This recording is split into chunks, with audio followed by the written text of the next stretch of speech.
մեզ կպահի։ Ճաղաչեն հիմնե 7 Արտաշես Ամիրյանի պատմությանը մեր նկարահանող խումբն անդրադարձել էր դեռ անցյալ տարի։ Նախախնամության թե Աստծո ողորմության շնորհիվ անցյալ տարի հուլիսին պատահաբար Մայր տաճարում ամենայն հայոց կաթողիկոսի ուշադրությունը գրավել էր Արտաշեսի որդու 6-ամյա Սարգսի աղոթքը։ Թերևս ցերեկային ժամին, երբ արարողություններ չեն եղել, երեխայի ձայնը լսել է եղել տաճարում։ Հայոց հայրապետն օրհնել է տղային եւ ուշադրությունից չի վրիպել երեխայի հոր առողջական ծանր վիճակը։ Հայրապետը հետաքրքրվել եւ պարզել է պատճառները։ Օրեր անց Արտաշեսին հրավիրել են մայրաթոռ եւ հայտնել, որ հայրապետի տնօրինությամբ կարող է մեկնել Հնդկաստան պրոթեզավորման։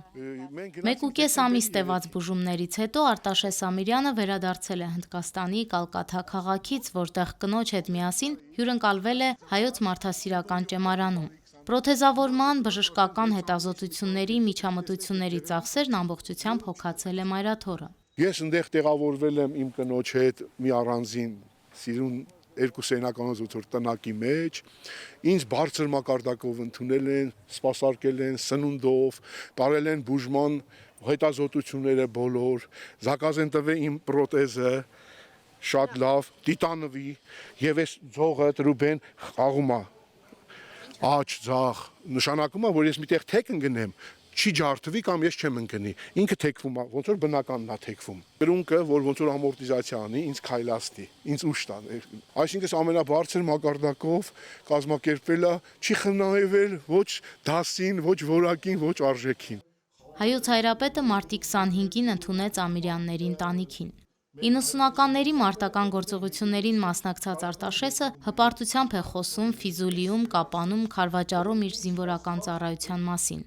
Ամենածանրը Օմարի Լեռնանցքի մարտական դիրքերում է եղել, որտեղ խիստ ցրտի պատճառով ոտքերը ցրտահարվել են։ Մարտական ընկերները ստիպված են եղել կոշիկները կտրելով ոտքերից հանել։ Ցրտահարության անդառնալի հետևանքները երկար սպասել չեն տվել։ Բժիշկները այլ ելք չունենալով ստիպված են եղել անդամահատել աջ ոտքը։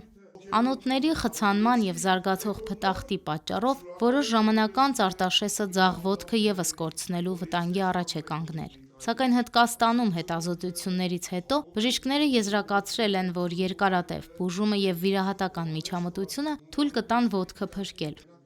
Հայոց հայրապետի հետ հանդիպումն ու նրա հայրական օրհնությունը ստանալն իր կյանքի այս բարդ փուլում նա համարում է բացառապես Աստծո ողորմածություն, աստվածային նախախնամության արդյունք։ Եթե միջոցները հերիք էր, այսքան բան կաներ իմ համար մենակ իմ հայրը։ Բայց իմ երկնային ամենակարող Բարձրյալի հայրը Իրան ներկայացուցիչը, որ այդ գահին նստացրել է ցմա, մեր վեհապարը, ամենայն հայոց կաթողիկոսը, ինձ ողորմած, իր ձեռանց այս դուռը բացեց իմ համար, իմ ընտանիքի համար, ես ահագին բարելավում ունեմ, խոսում եմ նախկինից ավելի լավ, միտքս պայծառ է, քրտինք չունեմ, ես քայլում եմ, անգամ ես ծնկի եկա, իմ շնորհակալությունը, իմ խոնարհումը, իմ երախտապարտությունը ասեցի դրանով հայտնեմ։ Վեհապար հայրապետն Արտաշեսին քաջառողջություն մաղթեց, պատգամեց զորեղ մնալ հավատքի մեջ։ Նորին սրբությունը հորդորեց նրան բարձր պահել լավատեսության ոգին, սերն ու նվիրումը։